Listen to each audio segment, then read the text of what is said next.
الحمد لله وكفى وسلام على عباده الذين اصطفى أما بعد أعوذ بالله من الشيطان الرجيم بسم الله الرحمن الرحيم يا أيها الذين آمنوا ادخلوا في السلم كافة ولا تتبعوا خطوات الشيطان إنه لكم عدو مبين یا ایھا الذین آمنوا اے ایمان والو ادخلوا فی السلم کافہ داخل ہو جاؤ اسلام میں پورے ولا تتبعوا خطوات الشیطان اور شیطان کی خواہشات کی پیروی نہ کرو انہ لکم عدو مبین بے شک وہ تمہارا کھلا دشمن ہے صدق الله العظيم وصدق رسوله النبي الكريم ونحن على ذلك لمن الشاهدين والشاكرين والحمد لله رب العالمين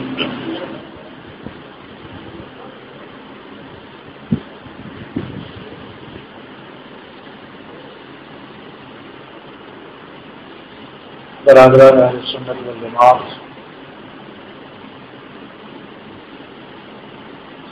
محترم بزرگوں، قابل احترام ساتھیوں، عزیز نوجوان بھائیوں،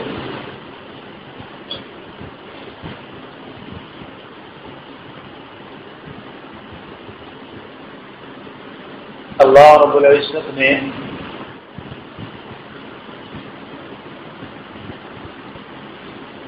ایمان والوں پر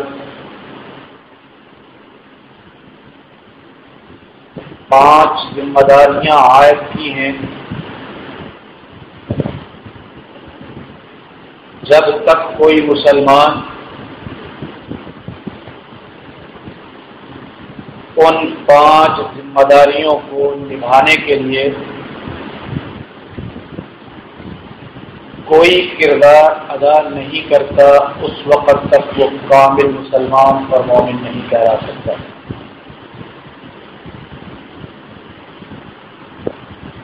سب سے پہلی ذمہ داری ہے اطاعت دین کی۔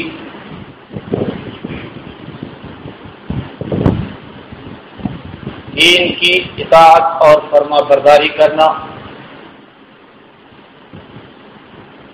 دوسری ذمہ داری ہے اقامت دین کی، دین کو اپنے معاشرے اور سوسائٹی کے اندر قائم کرنا۔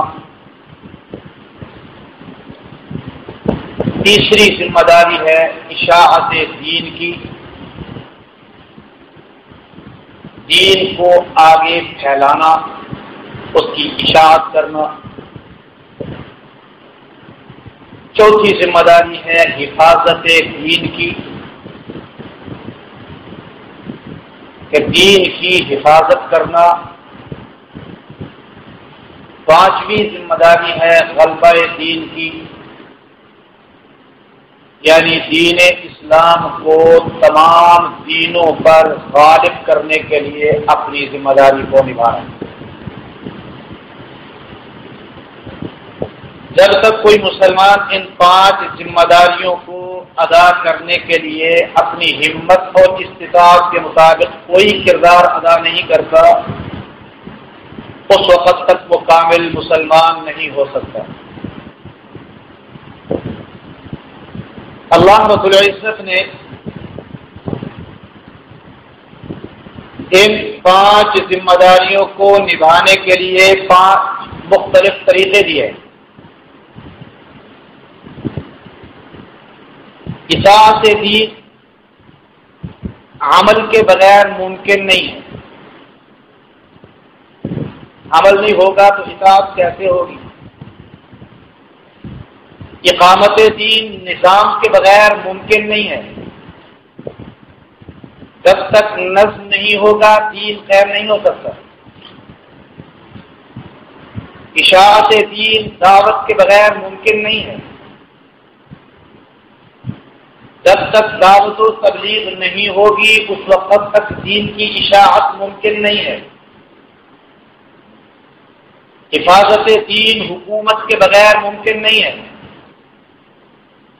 جب تک اسلامی حکومت کا قیام اسلامی طریقوں پر خلافت راشدہ کے اصولوں پر نہیں ہوتا، دین کی حفاظت ممکن نہیں ہے۔ غلبہ دین جہاد کے بغیر ممکن نہیں ہے۔ اللہ رب العزت نے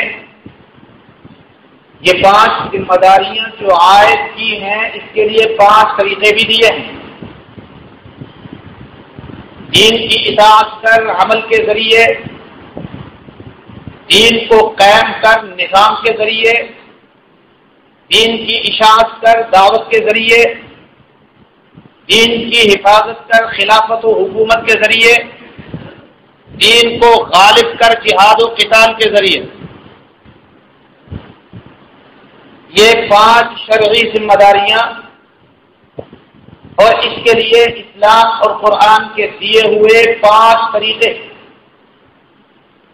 خود قرآن مقدس نے متعدد مقامات پہ اور آن حضرت صلی اللہ تعالی علیہ وسلم نے حدیث مبارکہ کے اندر بیان فرمائے۔ اس وقت ہمارا مضمون اطاعت دین کا چل رہا ہے۔ اطاعت دین کے لیے سب سے پہلی ضروری چیز ہے کہ انسان اپنے اس وجود کے اندر اخلاق پیدا کرے۔ جب تک انسان اخلاق کو نہیں اپناتا، اس وقت تک وہ کسی دوسرے کو اپنے قریب نہیں کر سکتا۔ دوسری چیز، خواہشات نفسانیہ سے گریز، کہ جب تک کوئی مسلمان خواہشات نفسانیہ سے گریز نہیں کرتا، اللہ کا قرب حاصل نہیں کر سکتا۔ یہ بات یاد رکھیے، فرمان پیغمبر بھی ہے، قرآن کا ضابطہ بھی۔ دنیا کی ضرورت اور اللہ کی محبت، یہ 2 چیزیں تو ایک دل کے اندر جمع ہو سکتی ہیں، لیکن دنیا کی محبت اور اللہ کی محبت، یہ 2 چیزیں اس دل میں جمع نہیں ہو سکتی۔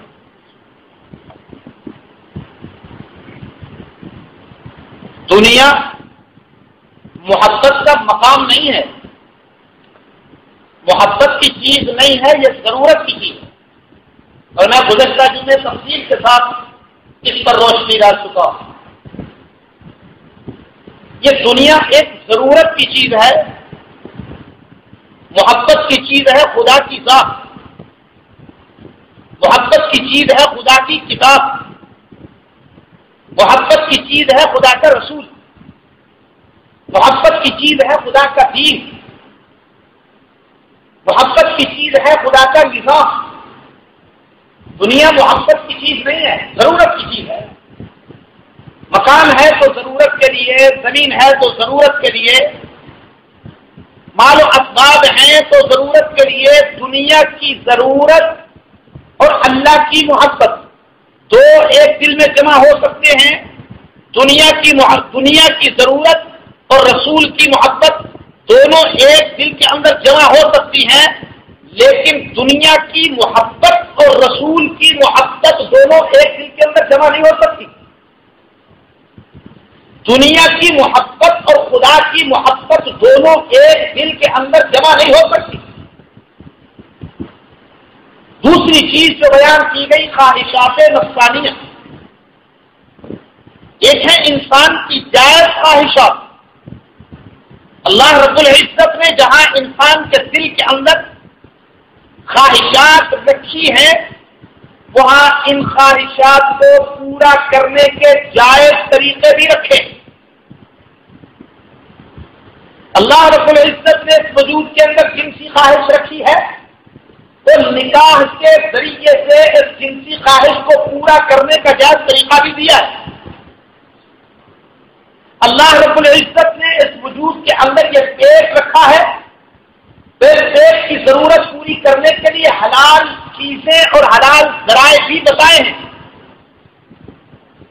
یہ پیٹ، اس پیٹ کی ضرورت ہم حلال کے ذریعے ذریعے بھی پوری کر سکتے ہیں اور حرام کے ذریعے پیٹ کی ضرورت تو پوری ہو جائے گی، رشوت سے بھی ہو جائے گی، تجارت سے بھی ہو جائے گی، سود سے بھی ہو جائے گی، محنت وصولی سے بھی ہو جائے گی۔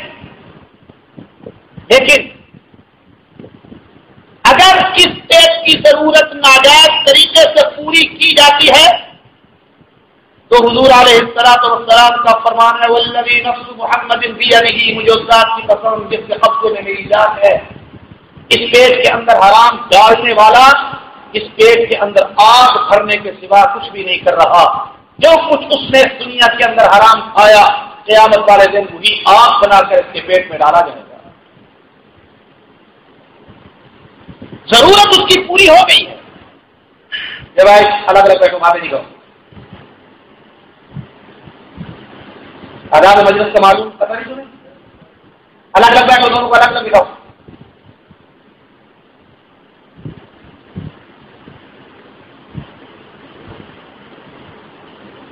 تو میں یہ عرض کر رہا تھا، پیٹ کی ضرورت اگر ہم جائز طریقے سے پوری کرتے ہیں ہمیں خدا کا قرب بھی ملتا ہے، اللہ کے عذاب سے محفوظ بھی رہتے ہیں۔ لیکن اگر اس پیٹ کی ضرورت ہم حرام طریقے سے پوری کرتے ہیں تو حضور علیہ السلام کا فرمان ہے وہ چیز، وہ حرام حلوہ جو میں نے کھایا، وہ حرام زردہ جو میں نے کھایا، وہ حرام فرنی جو میں نے کھائی، وہ حرام قورمہ جو میں نے کھایا، وہ حرام پلاؤ جو میں نے کھایا، جو چیز بھی حرام اس پیٹ میں ڈالی قیامت والے دن وہ آگ کی بنا کے پیٹ میں ڈالی جائے۔ اللہ رب العزت محفوظ فرمائے۔ اس پر بھی میں بیان کر چکا ہوں۔ تیسری چیز، پہلی چیز کون سی ہے؟ اخلاق کا اثر کرنا۔ دوسری چیز کون سی ہے؟ خواہشات نفسانیہ یعنی بری خواہشات سے بچنا۔ اور تیسری چیز حضور علیہ السلام کا فرمان ہے تمہارے وجود کے اندر ایک چھوٹا سا ٹکڑا ہے، چھوٹا سا ٹکڑا، اگر تم صبح سے لے کر شام تک اس چھوٹے سے ٹکڑے کو کنٹرول کر لو تو تم بے شمار گناہوں سے بھی بچ سکتے ہو، بے شمار آفتوں سے بچ سکتے ہو، اور خداوند کائنات کے ہاں بے شمار خیر و برکات کے مستحق بھی قرار پا سکتے ہو۔ صحابہ نے پوچھا یا رسول اللہ صلی اللہ علیہ وسلم وہ ٹکڑا کون سا ہے؟ تو حضور علیہ السلام نے اس طرح منہ مبارک کھولا، اپنی زبان مبارک کو اس طرح باہر نکالا اور اپنی ان دو انگلیوں کے ساتھ انگوٹھے اور شہادت کی انگلی کے ساتھ اس طرح زبان کو پکڑا۔ یہ اس ٹکڑے کو اگر صبح سے لے کر شام تک تم کنٹرول کر لو بہت سے گناہوں سے بچ سکتے ہو۔ یہاں ایک بات، اللہ کا رسول خواہشات نفسانیہ سے بچنے کا حکم دے رہا، اس کے لیے بھی یہی کہتا ہے اے ایمان والو تمہارے جسم کے اندر ایک چھوٹا سا ٹکڑا ہے، اذا صلحت صلحت كله واذا فسدت فسدت كله، وہ جسم کا چھوٹا سا ٹکڑا اگر سمجھ جائے تو پورا وجود سمجھ جاتا ہے، اگر جسم کا وہ ٹکڑا بگڑ جائے تو پورا وجود بگڑ جاتا ہے۔ صحابہ نے پوچھا یا رسول اللہ صلی اللہ علیہ وسلم وہ کون سا ٹکڑا ہے؟ فرمایا ہی القلب، ہی القلب، ہی القلب، وہ دل ہے، وہ دل ہے، وہ دل ہے۔ یہ بگڑ گیا تیری آنکھ بگڑ جائے گی، یہ بگڑ گیا تیرا کان بگڑ جائے گا، یہ بگڑ گیا تیری زبان بگڑ جائے گی، یہ بگڑ گیا تیرا ہاتھ بگڑ جائے گا، یہ بگڑ گیا تیری سوچ بگڑ جائے گی، یہ بگڑ گیا تیرے پاؤں بگڑ جائیں گے، یہ سمجھ گیا تیری آنکھ سمجھ جائے گی، یہ سمجھ گیا تیرے کان سمجھ جائیں گے، یہ سنور گیا تیری زبان سمجھ جائے گی، یہ سنور گیا تیرے ہاتھ پر پاؤں سمجھ جائیں گے، اذا صلحت كله واذا فسدت كله، یہ سنور گیا وجود سنور گیا، یہ بگڑ گیا وجود بگڑ گیا۔ ہے چھوٹا سا ٹکڑا، فرمایا ہی القلب، دل ہے دل، کیونکہ یہ دل ہی تو ہے جو اس پوری سلطنت سے حکمرانی کرتا ہے، دل ہی آمادہ کرتا ہے حرام سے، دل ہی آمادہ کرتا ہے حقوق کو پامال کرنے پہ، دل ہی آمادہ کرتا ہے چوری پہ، دل ہی آمادہ کرتا ہے نماز پہ، دل ہی آمادہ کرتا ہے صدقہ و خیرات سے، نیکی پہ آمادہ کرنے والا بھی ہے، برائی پہ آمادہ کرنے والا بھی ہے۔ فرمایا یہ بگڑ گیا وجود بگڑ گیا، یہ سنور گیا وجود سنور گیا۔ اور جب آفت زبان کی بات آئی تو حضور علیہ السلام نے فرمایا تمہارے جسم کا چھوٹا سا ٹکڑا ہے، اس کو صبح سے شام تک اگر تم حفاظت میں رکھو تو بہت سے گناہوں سے بچ سکتے ہو، بہت سے گناہ۔ اسی لیے امام غزالی رحمت اللہ علیہ نے لکھا ہے، فرماتے ہیں کہ خاموشی دانائی کا دوسرا نام ہے، خاموشی دانائی کا دوسرا نام ہے۔ آدمی جتنا زیادہ بولتا رہے گا اتنی زیادہ بری باتیں اس کی زبان سے نکلتی رہیں گی، جتنا زیادہ خاموش رہے گا اتنی ہی زیادہ بری باتوں سے محفوظ رہے گا۔ امام غزالی رحمت اللہ علیہ فرماتے ہیں کہ خاموشی دانائی کا دوسرا نام ہے۔ اور قرآن مقدس نے دو چیزیں بیان کی، کامیاب لوگوں کی جو اللہ کے ہاں کامیاب، اللہ کے ہاں کامیابی حاصل کرنے والوں کی خداوند کائنات نے جو خوبیاں بیان کی ہیں، جو کمالات بیان کیے ہیں، جو اوصاف بیان کیے ہیں، ان میں سے ایک وقت یہ ہے الذین هم عن اللغو معرضون، کامیابی پانے والے، فلاح پانے والے وہ ہیں جو فضول کلام سے گریز کرتے ہیں، فضول قسم کے کلام سے گریز کرتے ہیں۔ یہ فلاح پانے والے، کامیابی حاصل کرنے والے لوگوں کی علامات میں سے ایک علامت ہے۔ اور قرآن مقدس کے اندر خداوند کائنات نے عباد الرحمان یعنی اپنے بندوں کی علامات کچھ بیان کی ہیں، اور ان میں سے ایک علامت خداوند کائنات فرماتے ہیں وَإِذَا خَاطَبَهُمُ الْجَاهِلُونَ قَالُوا سَلَامًا، جب ایک جاہل آدمی تمہارے ساتھ، جس کے پاس علم نہیں، جس کے پاس فہم نہیں، وہ تمہارے ساتھ گفتگو کے لیے آئے تو عباد الرحمان کی علامت یہ ہے وَإِذَا خَاطَبَهُمُ الْجَاهِلُونَ قَالُوا سَلَامًا، جاہل کو دور سے کہہ دیتے ہیں جا بھائی تجھے سلام ہو، میری جان چھوڑ، تیرے ساتھ گفتگو کا کوئی فائدہ نہیں۔ اللہ رب العزت نے یہ عباد الرحمان کی علامات بیان کی۔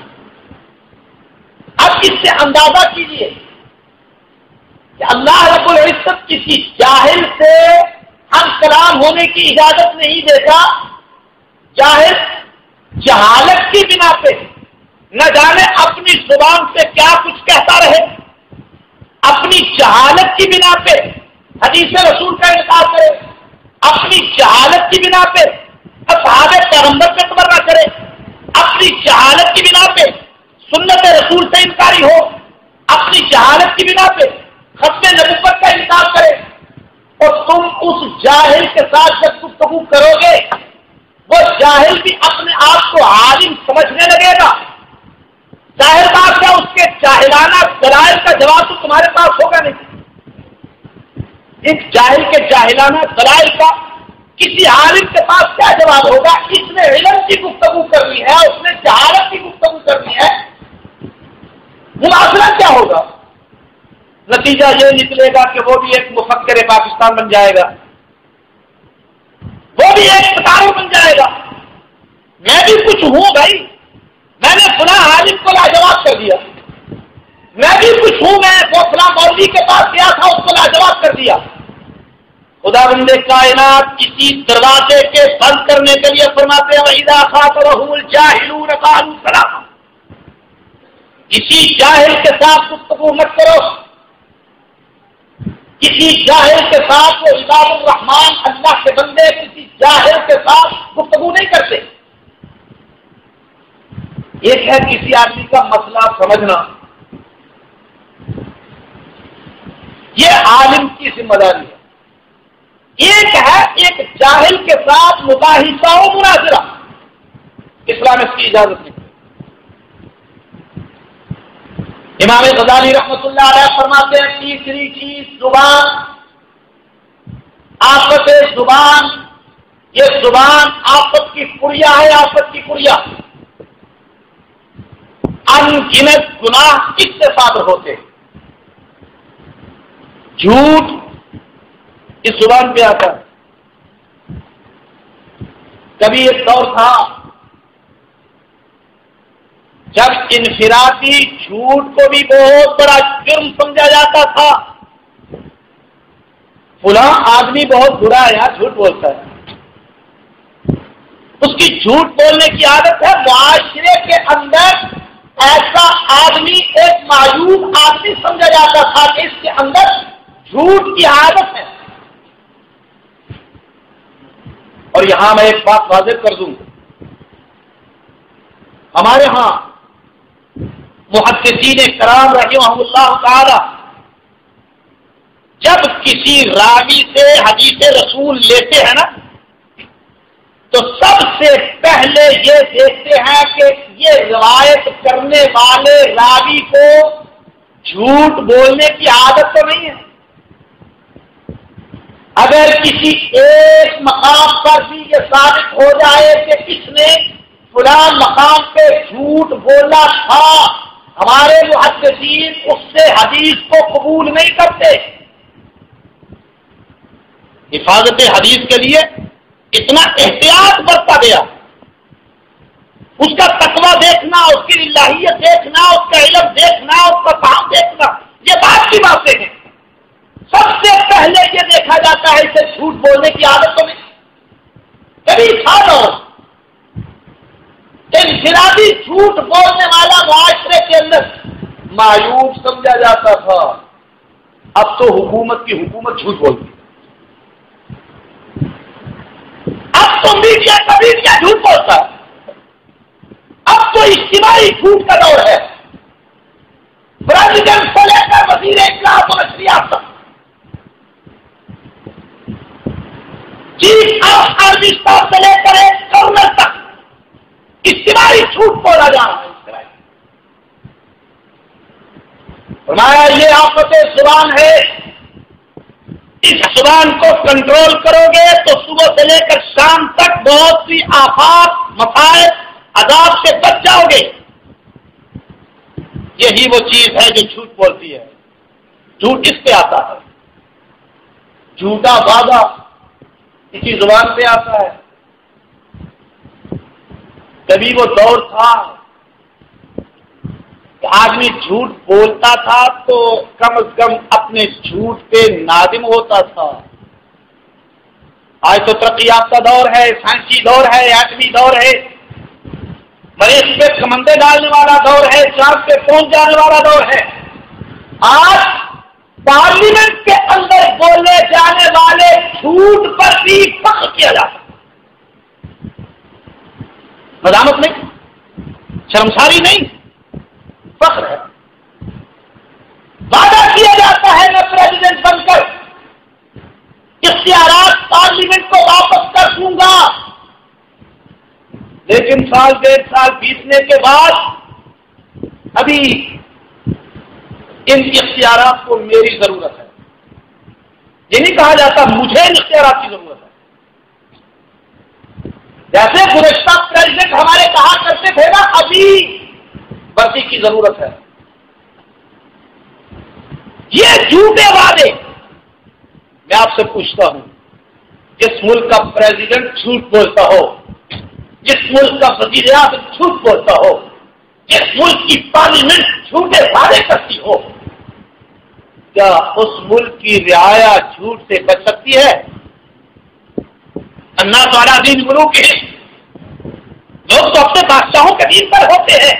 جب بادشاہوں کا دین جھوٹ ہے تو پبلک کا دین کیا ہوگا؟ جب بادشاہوں کا مذہب جھوٹ ہے تو عوام کا مذہب کیا ہوگا؟ فرمایا اس کی حفاظت کرو. جھوٹ یہ بولتی ہے، جھوٹا وعدہ یہ کرتی ہے، جھوٹی شہادت یہ دیتی ہے، صبح سے لے کر شام تک اور شام سے لے کر صبح تک پورے میڈیا پہ بیٹھ کے جھوٹا پروپیگنڈا یہ کرتی ہے. جھوٹا وعدہ، جھوٹی شہادت، جھوٹا پروپیگنڈا، جھوٹی قسم، جھوٹی شہادت. حالانکہ حضور علیہ الصلوۃ والسلام تشریف لے جا رہے تھے، ایک آدمی نے اس طرح اپنا دامن پکڑا ہوا تھا، اس طرح، اور اپنے گھوڑے کو بلا رہا تھا، گھوڑے کو اشارہ کر رہا تھا، گویا گھوڑے کو یہ تاثر دے رہا تھا کہ میری گو دامن کے اندر تیرے لیے خوراک ہے. حضور علیہ الصلوۃ والسلام رک گئے. گھوڑا اس کے دامن کو دیکھ کے چلا آیا.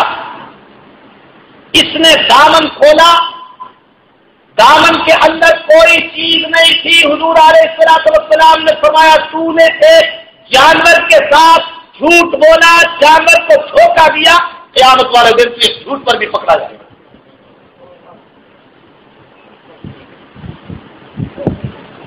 میں پوچھتا ہوں، جو مذہب انسان کو کسی جانور سے بھی جھوٹ بولنے کی اجازت نہیں دیتا، جو دین کسی انسان کو جھوٹ جانور سے بھی جھوٹ بولنے اور دھوکا دینے کی اجازت نہیں دیتا، کیا وہ پوری کی پوری پبلک اور پورے کے پورے ملک کو دھوکا دینے کی اور اس کے سامنے جھوٹ بولنے کی اجازت دے گا؟ حضور علیہ الصلوۃ والسلام تشریف لے جا رہے تھے. ایک عورت اپنے بچے کو بلا رہی تھی، ذرا تجھے چیز دوں، چیز دیتی ہوں. حضور کھڑے ہو گئے. اور خدا کے پیغمبر کا ایک اپنا انداز تربیت تھا نا. حضور علیہ الصلوۃ والسلام کھڑے ہو گئے. وہ بچہ قریب آیا ماں کے، ماں نے اسے کوئی چیز دی. حضور علیہ الصلوۃ والسلام نے فرمایا والذی نفس محمد بیدہ، مجھے اس ذات کی قسم جس کے قبضے میں میری جان ہے، اگر تو اس بچے کو چیز کے نام پہ بلا کے اس کو چیز نہ دیتی تو تیرا ٹھکانہ جہنم ہوتا.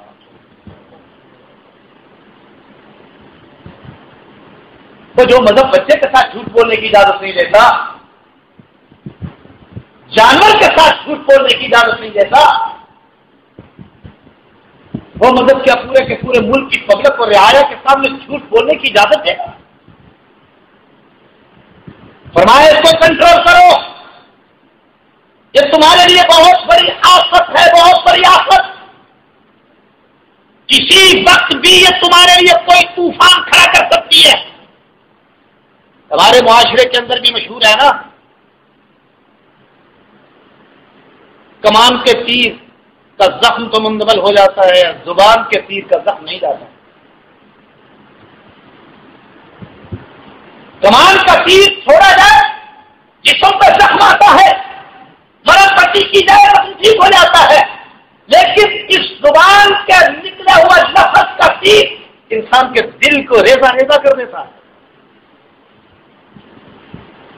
یہ ٹکڑا ہے تمہارا جو جھوٹ بولتا ہے، جھوٹ کی آفات سے تمہیں مبتلا کرتا ہے.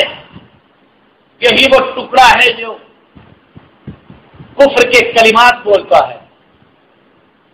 کفریہ کلمات کسی زبان سے نکلتے ہیں. یہاں ایک بات یاد رکھیے، فقہاء کرام رحمہ اللہ تعالی نے لکھا ہے بچوں کو کسی جھوٹے خوف سے ڈرانا یہ بھی جھوٹ ہوگا. سوچا کتا آ گیا، آیا نہیں، کیا ہے؟ بولیے تو صحیح، کیا ہے؟ فقہا نے لکھا ہے بچوں کو کسی ایسی چیز سے ڈرانا جو نہیں ہے، جھوٹ لکھا جائے گا۔ سوچا ڈین آ گئی، سوچا بلی آ گئی۔ بچے کو سلانے کے لیے، ڈرانے کے لیے جو بھی غلط جملہ آپ استعمال کریں گے وہ جھوٹ ہوگا اور آپ کے نامہ اعمال میں جھوٹ لکھا جائے گا۔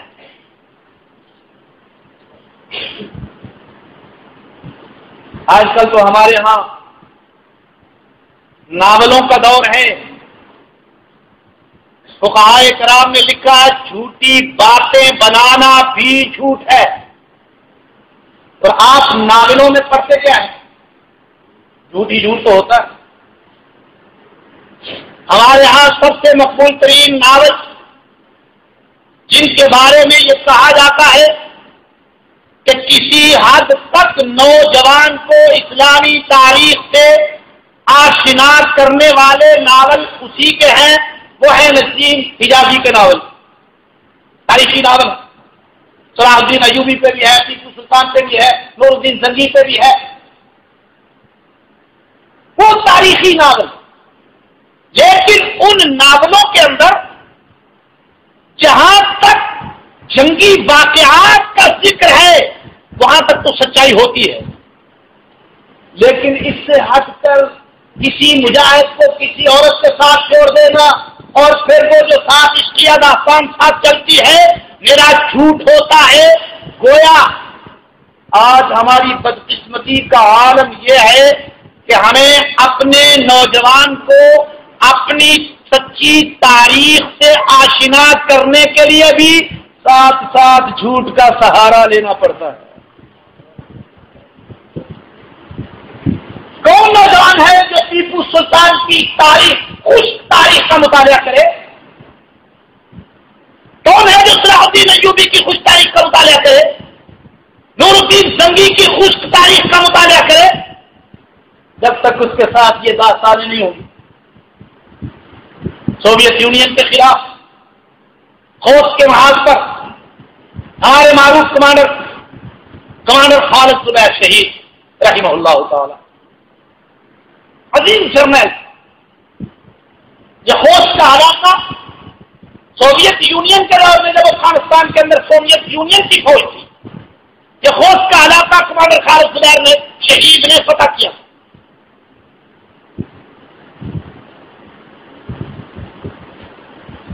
بارودی سرنگ پھٹنے سے ان کی ایک ٹانگ زخمی ہو گئی۔ ہمیں پتا چلا پشاور ہاسپٹل میں تھے، ہم گئے تیمارداری کے لیے۔ میں جب ان کے قریب پہنچا تو رونے لگا۔ میری ایک ٹانگ انہوں نے کاٹ دی ہے بارود کی وجہ سے۔ خدا کے لیے ڈاکٹروں سے کہو وہ اب میری دوسری ٹانگ کاٹنے کے فکر میں ہے، خدا کے لیے ان سے کہو میری ایک ٹانگ رہنے دے، واللہ میں ایک ٹانگ سے بھی جہاد کر سکتا ہوں۔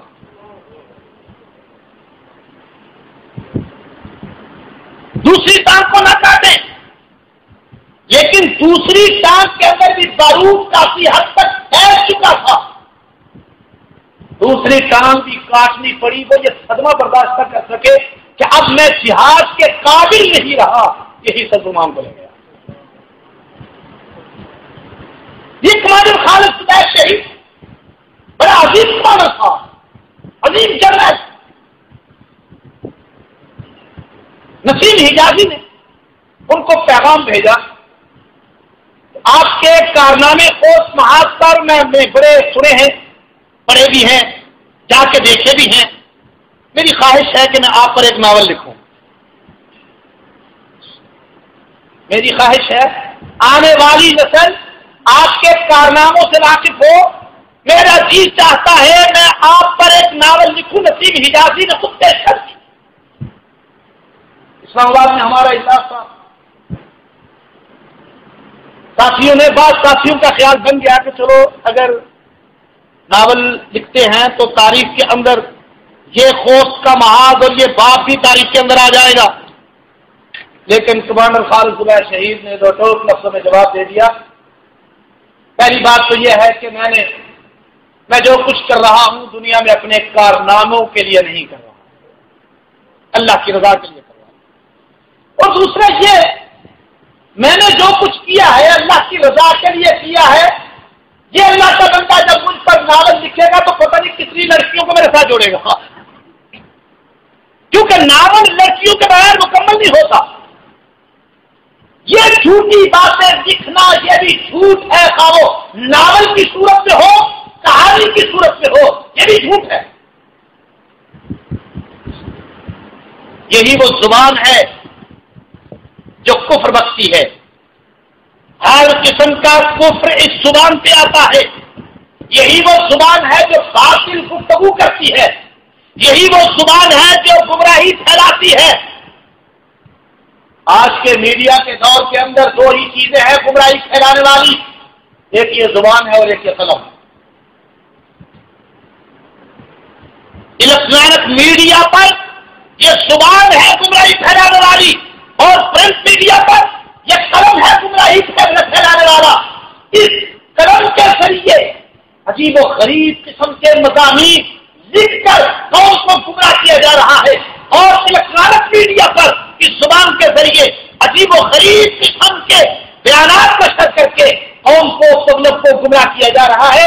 فرمایا یہ زبان کفر بکنے والی، یہ زبان باطل گفتگو کرنے والی، یہ زبان گمراہی پھیلانے والی، اس زبان کو کنٹرول کر۔ یہی زبان ہے غیبت کرنے والی، یہی زبان ہے چغلی کرنے والی۔ حضور علیہ الصلوۃ والسلام نے یہ جو فرمایا تیرے وجود کے اندر چھوٹا سا ٹکڑا اگر اس کو حفاظت کر لے تو بہت سی آفات سے بچ سکتا ہے، ذرا اس ٹکڑے کے آفات کا جائزہ لیجیے۔ جھوٹ یہ بولتا ہے، جھوٹی شہادت یہ دیتا ہے، جھوٹی گواہی یہ زبان دیتی ہے، جھوٹی باتیں یہ زبان گھڑتی ہے، زبان بولتی ہے، کفر یہ زبان بکتی ہے، باطل گفتگو یہ زبان کرتی ہے، گمراہی یہ زبان پھیلاتی ہے۔ صرف یہی نہیں، چغلی اور غیبت یہ زبان ہی کرتی ہے، گالیاں بھی یہ زبان ہی بکتی ہے۔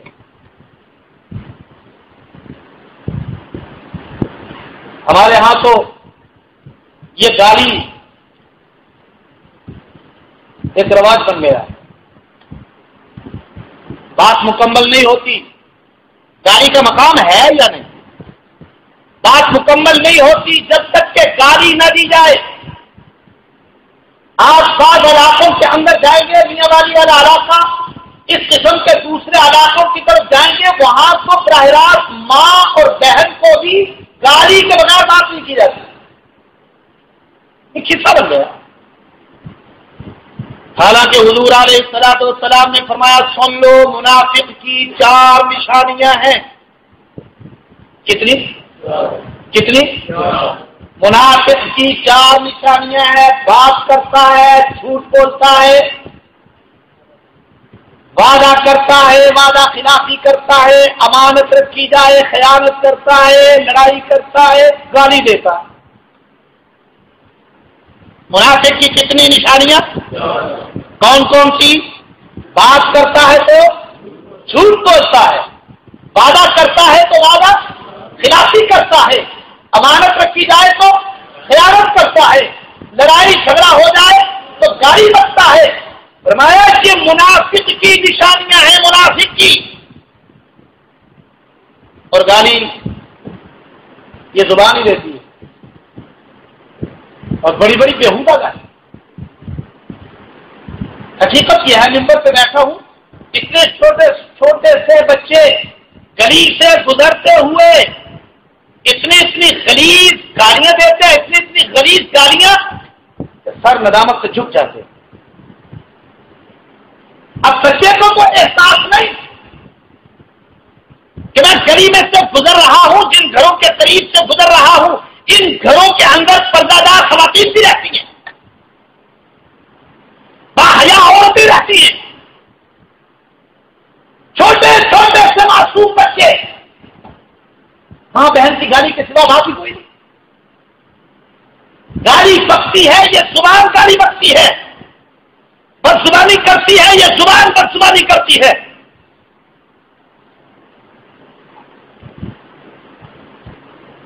یہی زبان ہے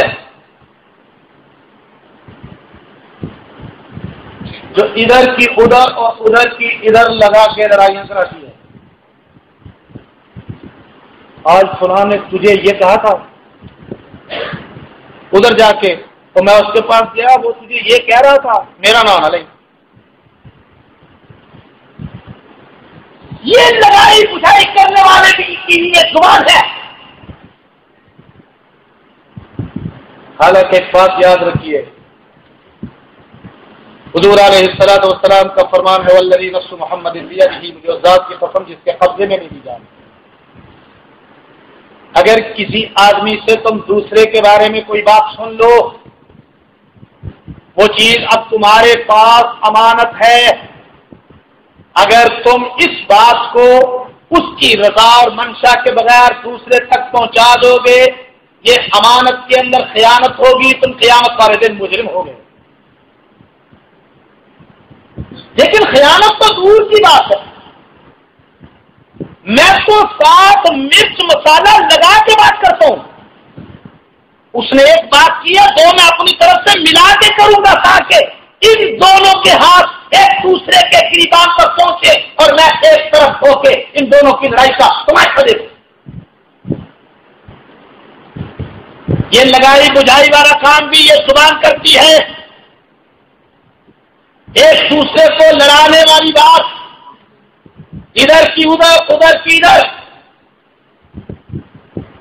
یہ فضول گفتگو جس کا بھی میں نے قرآن کے حوالے سے بات کی کہ قرآن نے فلاح پانے والے، کامیابی حاصل کرنے والے ایمان والوں کی جو علامات بیان کی ہیں، ان میں ایک علامت ہے الذین ھم عن اللغو معرضون. کامیابی حاصل کرنے والے وہ لوگ ہیں جو فضول باتوں سے پرہیز کرتے ہیں. اور ہمارا عالم کیا ہے؟ کرنا کچھ نہیں، لیکن بس میں بیٹھے ہیں تو پوری دنیا کی سیاست ہماری زبان پہ ہوتی ہے. دکان پہ بیٹھے ہیں تو پوری دنیا کی سیاست ہماری زبان پہ ہے. گھر میں بیٹھے ہیں تو پوری دنیا کی سیاست ہماری زبان پہ ہے. مسجد میں بیٹھے ہیں تو پوری دنیا کی سیاست ہماری زبان پہ ہے. عملی طور پر کرنا کچھ نہیں، بس ایک تفریح ہے. فضل الرحمان یہ کر رہا، اسفندیار ولی یہ کر رہا، زرداری یہ کر رہا. یہ ہمارا ایک وسیلہ بن گیا، ایک قومی مزاج بن گیا ہے. عملی زندگی کے اندر ہم کوئی بھی قدم رکھنے کے لیے تیار نہیں. ایمانداری سے بتائیے، ہم میں سے کتنے ہیں جو اس بات پر غور کریں کہ اس معاشرے کے اندر اس کی اصلاح کے لیے میرا کردار کیا ہے؟ کتنے ہیں ایسا سوچنے والے؟ کتنے ہیں اس پر غور کرنے والے؟ یہ فضول اور ناجائز گفتگو نہیں ہے تو کیا ہے؟ بس میں بیٹھے تو یہ گفتگو، دکان پہ بیٹھے تو یہ گفتگو، ہوٹل پہ بیٹھے تو یہ گفتگو، گھر میں بیٹھے یہ گفتگو، مسجد میں بیٹھے یہ گفتگو. سوال یہ ہے اس گفتگو کے بعد اپنے آپ کو عملی طور پر تیار بھی کیا ہم نے؟ تیار کرنے کی کوشش بھی کی ہم نے؟ یہی ہے وہ فضول اور بیہودہ گفتگو جس کے بارے میں خدا بند کائنات فرماتے ہیں الذین ھم عن اللغو معرضون. اور یہاں ایک مسئلہ بتاتا چلو.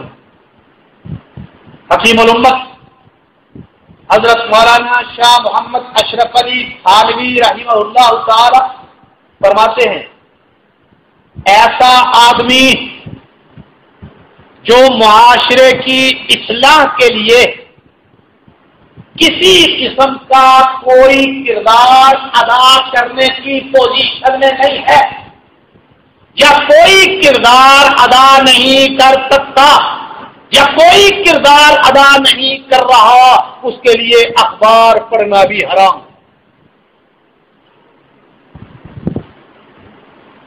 اخبار پڑھنے کا مقصد کیا ہے؟ حالات معلوم معلوم ہو اور ان حالات کو معلوم کرنے کے بعد میں دیکھوں میرا کردار ان حالات میں کس مقام پہ سچ بیٹھتا ہے، میں اس پہ اپنا کردار ادا کروں۔ حضرت تھانوی رحمہ اللہ تعالی نے لکھا جو کوئی کردار ادا نہیں کر سکتا، کوئی کردار ادا کرنے کی پوزیشن میں نہیں ہے، اس کے لیے اخبار پڑھنا بھی جائز۔ لیکن اخبار تو ہماری ہر گھر کی زینت ہے، اخبار کے بھی کچھ تقاضے ہوتے ہیں، اس کتاب مقدس کے بھی کچھ تقاضے ہیں، یہ بھی ہمارے گھر میں پڑی ہے۔ میں آپ سے پوچھتا ہوں ایمانداری سے بتائیے، جتنے شوق سے ہم اخبار پڑھتے ہیں کبھی اتنے شوق سے اللہ کا قرآن پڑھا؟ جتنی توجہ سے ہم اخبار پڑھتے ہیں اتنی توجہ سے کیا ہم نے کبھی اللہ کے قرآن کو پڑھا؟ پورے اخبار کی ایک ایک صدر، ایک ایک کالم، اداریہ، کوئی چیز ہم نہیں چھوڑتے۔ لیکن کیا کبھی اس جذبے اور اس شوق کے ساتھ ہم نے اللہ کی کتاب کو بھی پڑھا؟ یہ زبان، فضول گفتگو کرنے والی یہ زبان، بیہودہ گفتگو کرنے والی یہ زبان، پوچھ کرامی کرنے والی یہ زبان، گالی دینے والی یہ زبان، چغلی کرنے والی یہ زبان، غیبت کرنے والی یہ زبان، کفر بکنے والی یہ زبان، گمراہی پھیلانے والی یہ زبان، اسلام اور مسلمانوں کا تمسخر اڑانے والی یہ زبان،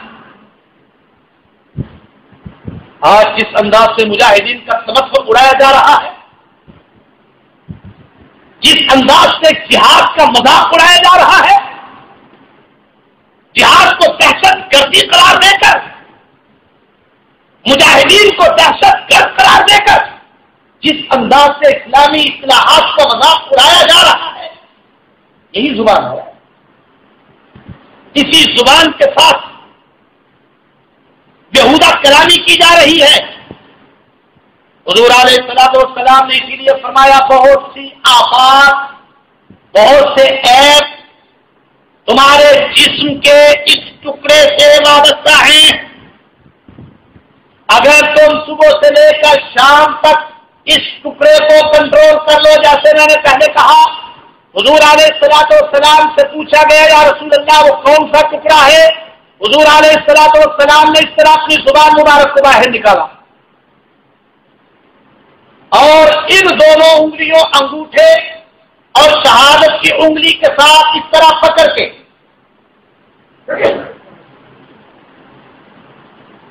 فرمایا یہ ہے ٹکڑا جس کو تم کنٹرول کر لو تو بہت سی آفات سے بچ سکتے ہو، اور جس کو اگر تم کنٹرول نہ کر سکو تو تمہیں بہت سی آفات میں مبتلا کر سکتی ہے۔ اب اگر کسی کے ساتھ بے جا اختلاف کرتی ہے تو یہی زبان ہے، اور کسی کی بے جا مدح سرائی کرتی ہے تو یہی زبان ہے۔ یہ زبان ہی تھی جس زبان نے عیسیٰ علیہ السلام کو مرتد اور واجب القتل قرار دے دیا، یہودیوں کی زبان ہی تو تھی، اور یہی زبان تھی جس زبان نے عیسیٰ علیہ السلام کو خدا کا بیٹا بنا دیا، عیسائیوں کی زبان ہی تو تھی۔ ایک قوم کی زبان نے ایک شخص کو، وقت کے پیغمبر کو واجب القتل اور مرتد قرار دیا، اسی زبان کے ساتھ اس کے بالمقابل دوسری قوم نے اپنی زبان کے ساتھ اسی ہستی کو خدا کا بیٹا قرار دے دیا۔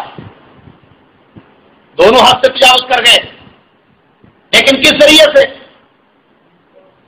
کس ذریعے سے؟ روشیوا سے۔ ان کی بھی زبانی تھی، ان کی بھی زبانی تھی۔ اب ایک وہ ہے جو اسی زبان کے ساتھ نبی کی نبوت کا انکار کرتا ہے،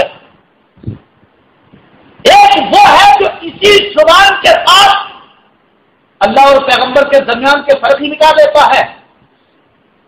جو عرش پہ مستوی تھا خدا ہو کر، مدینے میں اتر آیا مصطفیٰ ہو کر.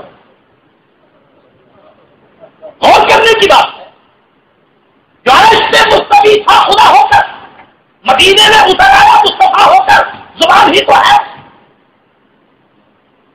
اور آج کل آپ دیکھ رہے ہیں انڈیا کا ایک اداکار، اس نے کیا شوشے چھوڑ دیے ہیں کہ محمد ایک فرضی شخصیت صلی اللہ علیہ وسلم، جس کا تاریخ کے اندر کوئی وجود نہیں ہے.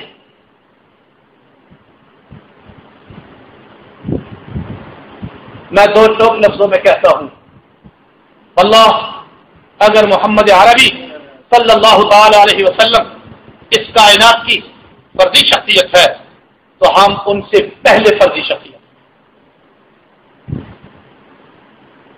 ہم خود فرضی شخصیت ہیں جن کا کوئی وجود نہیں. اگر اس دھرتی کے اندر محمد رسول اللہ صلی اللہ تعالی علیہ وسلم کا کوئی وجود نہیں تھا تو ہمارا بھی کوئی وجود نہیں ہے، کیونکہ اللہ رب العزت نے ہمیں تو وجود ہی اس وجود کے سر سے بخشایا. وہ وجود نہ ہوتا تو ہمارا وجود کہاں ہوتا؟